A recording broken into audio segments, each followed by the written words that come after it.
The Lance crackers, in my totally unbiased opinion, were a much superior cracker to anybody else's cracker. Fresh peanut butter sandwiched between two crackers. It's a simple treat, but one that put Charlotte on the map in the snack food world. You might wonder how it all got started. Well, you have to go back more than 100 years ago to 1913. Woodrow Wilson became president, civil rights icon Rosa Parks was born in Alabama, and the Ford Motor Company introduced the assembly line.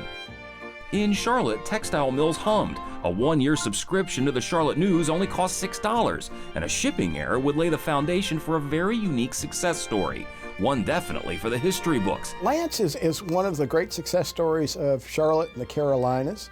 The invention of the peanut butter snack cracker happened in Charlotte. And we now take for granted the whole snack food industry, but to a large extent, Philip L. Lance pioneered that, and it was an accident. Philip Lance was an entrepreneur. He was a food broker here in Charlotte. He specialized in coffee bean sales. One day, when he was picking up an order of coffee beans for a customer, he picked up 500 pounds of raw peanuts instead. So what did he do? He went home to his family kitchen, told his wife, "Well, I've got these peanuts." She said, "Let's roast them in the oven." And he sold them for $0.05 a bag on the corner of Trade and Tryon Street in Uptown Charlotte. By 1915, business was going so well, Philip Lance brought on a partner. He went into business with his son-in-law, Salem Augustus Van Every, my great-grandfather, and they started Lance Packing Company. Now, the reason it was called Lance Packing Company is because the workers actually packed the peanut butter into jars to sell. At first, the company sold roasted peanuts and fresh peanut butter, but in 1915, Lance's wife Nancy and his daughter Mary, who was married to business partner Salem Van Avery, had an idea. And they said, you know what, we could roast those and make them into peanut butter, spread them on crackers, and we could sell them at the textile mills. From the beginning, Lance was a family business. Philip Lance Van Every was born December 9th, 1913 here in Charlotte. He was one of 6 brothers, and he started working for the family business right out of high school. He was 18 when he started at Lance. He worked his way up through the company. He believed in hard work, he believed in being very frugal, and he believed in growing his people. In April of 1943, Philip Lance Van Avery's life changed when his father and co-founder of the company, 59-year-old Salem Van Avery, died unexpectedly.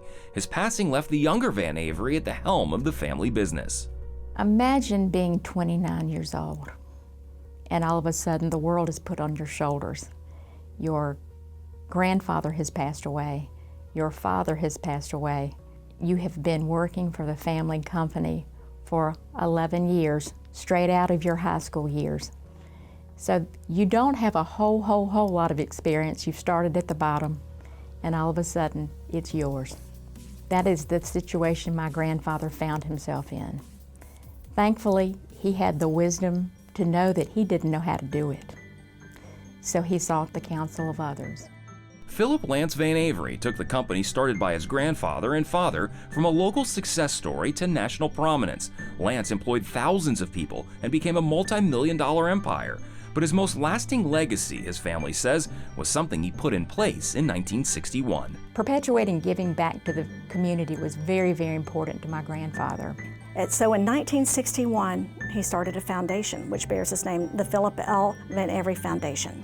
His will stated that 100% of his Lance stock was to fund this foundation. So when he died in 1980, the foundation was fully funded. The foundation today is worth over $40 million. It is one of the 100 largest foundations in North Carolina. And we are so privileged to give away approximately $2 million a year to worthy organizations that align with the type things he loved and cared about.